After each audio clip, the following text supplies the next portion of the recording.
안녕하세요. 서울대 우등졸업생의 공부비법 김진선입니다.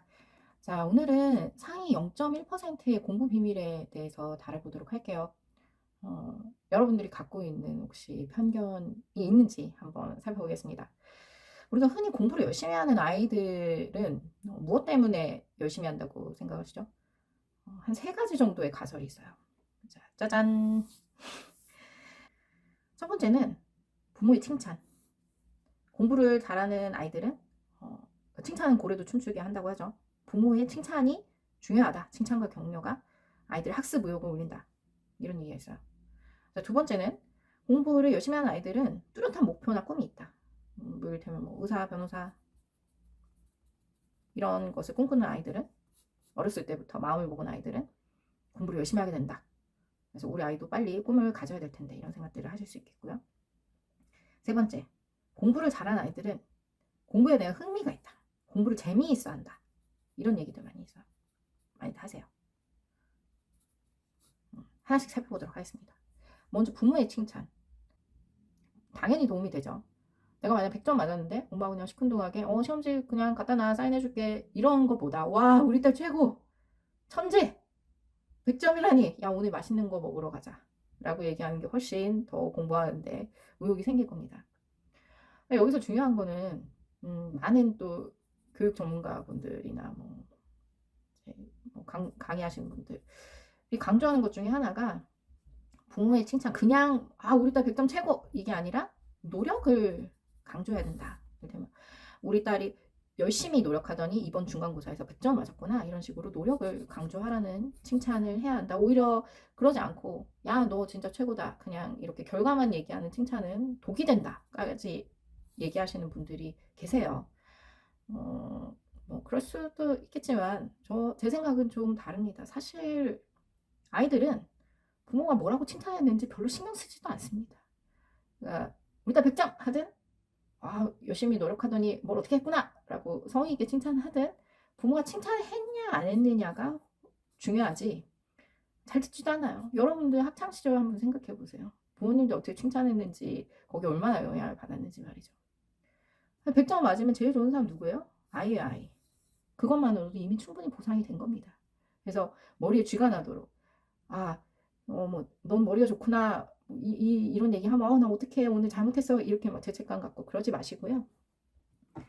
그냥 편안하게 칭찬해 주시면 되겠습니다. 자, 두 번째.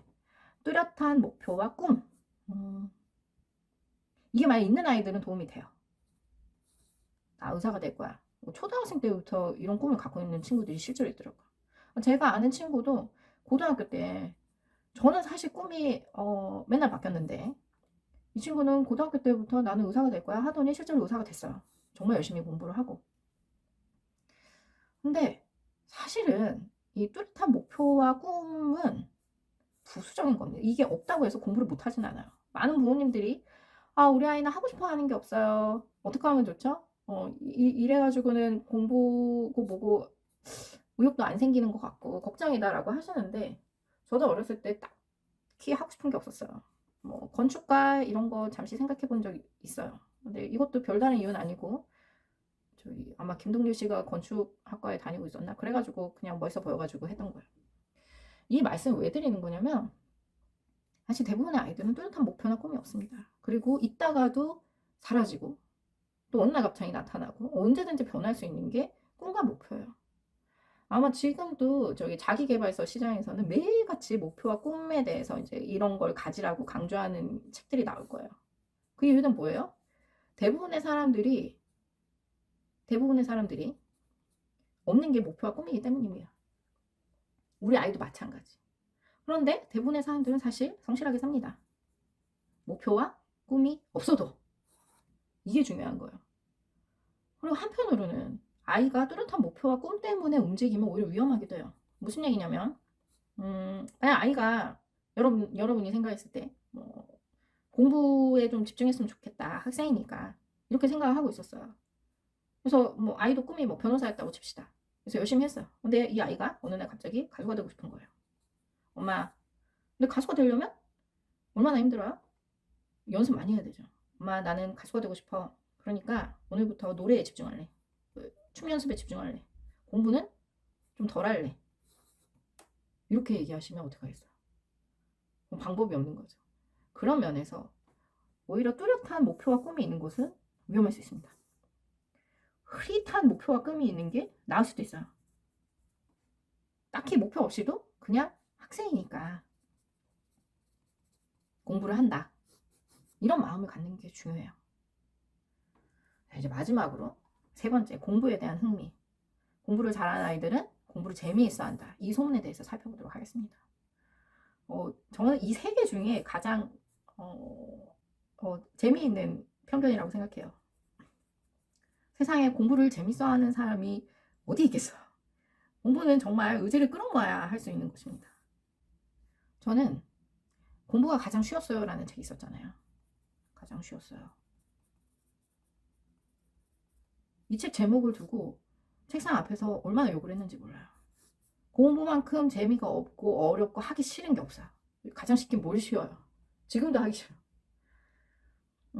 간혹 뭐 소수의 과목을 좋아하는 친구는 있을 수 있겠죠. 이를테면 뭐 수학, 과학, 아니면은 뭐 가끔가다 국어 좋아하는 친구도 있고 영어 좋아하시는 분도 있어요. 학창시절에 이랬던 분도 있죠. 하지만 우리가 공부해서 성공을 하려면 재미있는 것만 할 수 있나요? 아니요. 암기 과목도 다 열심히 해야 돼요. 심지어 예체능도. 근데 실제로 공부를 아주 잘하는 친구들을 보면 이거 다 잘해요. 이거 다 열심히 해요. 재미가 없어도. 싫어하는 과목까지 열심히 한단 말이에요. 그 얘기는 뭐겠어요? 이 친구들은 그냥 성실한 거예요. 학생이니까 열심히 공부하는 거예요. 우리가, 어른인 우리가, 뭐 직장인인 우리가, 부모인 우리가 성실한 이유는 뭐예요? 그냥 부모니까, 직장인이니까, 어른이니까 성실한 거예요. 똑같아요. 제가 오늘 이 얘기를 드리는 이유는 우리가 흔히 상위 0.1% 아이들은 특별할 거라는 편견을 갖고 있는 경우가 많아요. 예를 들면 뚜렷한 목표나 꿈을 가진 아이들은 굉장히 드물어요. 공부가 재밌어서 하는 아이들은 더 찾아보기 힘들죠. 이런 아이들은 특별한 아이들이에요. 근데 이런 아이들이 열심히 공부한다고 생각하니까 공부가 더 어렵게 느껴지고 우리 아이는 못할 것 같고 그렇단 말이죠. 하지만 실제로는 성실할 뿐이라는 거죠. 대한민국 국민의 절반은 저는 성실하다고 생각합니다. 우리 아이가 상위 50% 안에 절반 이상, 그러니까 평균 이상으로 성실하기만 하면 얼마든지 상위 0.1% 안에 들 수 있다는 거예요. 근데 여기서 성실하다는 말을 듣고 아 그것도 힘들어 생각하실 수도 있어요. 어떻게 매일 성실해. 초등학교 입학해가지고 대학교 뭐 입학 때까지 뭐 12년 동안 어쩌면 대학교 졸업할 때까지 16년 동안 어떻게 매일같이 성실해 생각하실 수 있어요. 여기서 말하는 거는 그런 게 아니에요. 우리가 학교 공부 앞서 말씀드렸지만 학교 공부란 뭐예요? 학교 공부를 잘하는 건 뭐예요? 최종 목표. 우리 아이가 학교 공부를 열심히 하는 최종 목표, 열심히 해서 얻었으면 최종 목표. 시험 잘 보는 거예요. 시험 잘 보는데 최선을 다하면 돼요. 그 말인즉슨 우리가 중간고사, 기말고사 2달이죠. 2달 중에 시험 기간 이 중에 보름에서 일주일 요 기간만 최선을 다해서 성실하게 열심히 공부하면 상위 0.1% 안에 들어간다는 거예요.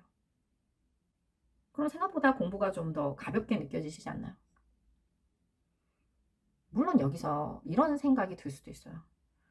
아이들이 목표도 없고 흥미도 없는데 어떻게 시험 기간에 성실하게 만들 것인가? 이 시험 기간조차도 성실하게 만들기 어려울 것 같다. 이런 불안감이 들 수 있죠. 걱정이 될 수 있죠. 맞아요. 왜냐면 아이들은 공부에 대한 절박함이 없어요. 사실 어른이 성실한 이유는 뭐예요? 어른이 성실한 이유는 돈에 대한 절박함이 있기 때문이에요.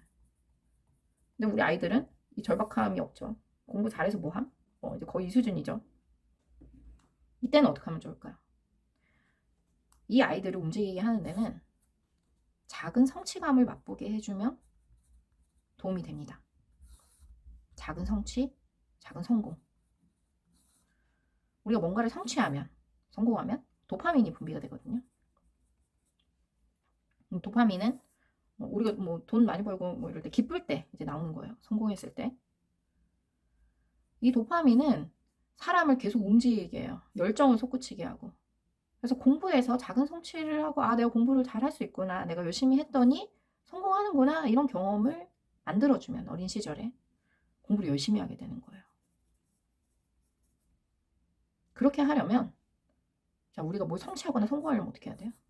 이 과제가 쉬워야 돼요.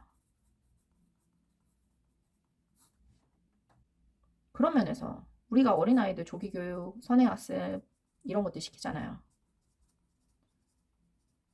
이런 것들은 반대로 가는 거예요. 왜? 어려워. 나이 연령보다 어려워요. 내가 잘할 수 있다. 와 공부해볼만 하네. 쉽네. 앞으로도 뭐 잘할 수 있을 것 같아. 내가 열심히만 하면 성공할 수 있을 것 같아. 이런 마음이 드는 게 아니라 공부 어렵네. 내가 해도 열심히 할 수 있을까? 자기 의심이 생기는 거죠. 이렇게 되면 망하는 거예요. 우리가 인간이 노력을 포기할 때가 언제예요? 내가 해도 열심히 해도 성공할 수 있을까? 해낼 수 있을까? 이때 이 의심이 드는 순간 노력을 포기하게 돼요. 내가 열심히 절약한다고 금수저가 될 수 있을까? 아닌 것 같으면 포기하게 된단 말이에요. 그런 면에서 이 조기교육과 선행학습은 절대 저는 하지 않는 것을 추천합니다. 물론 조기교육과 선행학습이 이론적으로는 도움이 될 수도 있어요. 아무래도 한 번 더 보면 예를 들어서 뭐 9살 때 공부할 거를 7살 때 한 번 더 보면 9살 때 더 수월할 수 있겠죠.